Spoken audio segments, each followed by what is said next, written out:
Cienījamie kolēģi, atcerieties, mēs nācām rudenī kopā, mums bija jauks izglītības ministrs, šodien mēs nākām kopā, un man ir prieks, ka mēs šodien varam teikt, mums atkal ir jauni izglītības ministri, bet pirms es dodu viņai vārdu, es gribētu, lai mēs visi kopā viņu sirsnīgi šajā grūtajā dienā sveiktu viņas vārda dienā.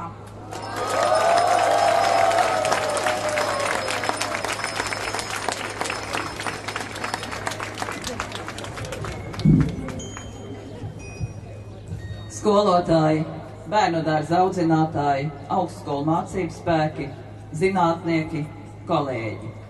Mēs esam bijuši kopā vairākus gadus. Esmu savu cieņu jums apliecinājusi, viesojoties skolās, bērnu dārzos, zinātniskos institūtos. Šodien es jums pastāstīšu, ko mēs darām, lai jūsu taisnīgās prasības tiktu izpildītas. Mēs esam panākuši, ka saistības, kuras uzņēmusies iepriekšējā valdība, ir tikušas pildītas.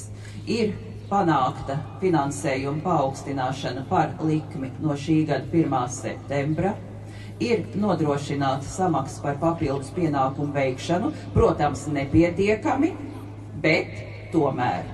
Mēs kopā ar arotbiedrību esam izstrādājuši rīcības plānu skolotāju speciālo pensiju schēmai, un mēs visi kopā strādājam pie jauna pedagoga darba samaksas modeļa veidošanas. Nevienu neapmierina modelis nauda seko skolēnam, un mēs strādājam pie variantiem, kam vajadzētu apmierināt gan mazu skolu, gan lielu skolu pedagogus, gan valsts ģimnāziju, gan mazo lauku skolu skolotājus. Un domājam par to, kā šo sistēmu sakārtot tā, lai tā būtu taisnīga, caurspīdīga un lai sistēmā ieplūst pēc iespējas vairāk naudas. No šīs modeļa būs atkarīgs tas, kāda būs jaunā skolotāju darba samaksas sistēma, un tas ir cieši saistīts ar jautājumu, kur risināšanā es aicinu iesaistīties mūs visus, kā pēc iespējas labāk izmantot tos līdzekļus, kuri mūsu izglītības sistēmā ir. Tas ir jautājums par skolu tīklu, tas ir jautājums par skolas programmu sasaisti ar augstākās izglītības programmām un jautājums par to, kā mēs mūsu skolēnus gatavojam dzīvei, kā mēs nodrošinām skolas vidi, kas ir draudzīga ne tikai bērnam, bet arī skolotājam. Tā ir šī savstarpējā cieņa, kas ir pats svarīgākais.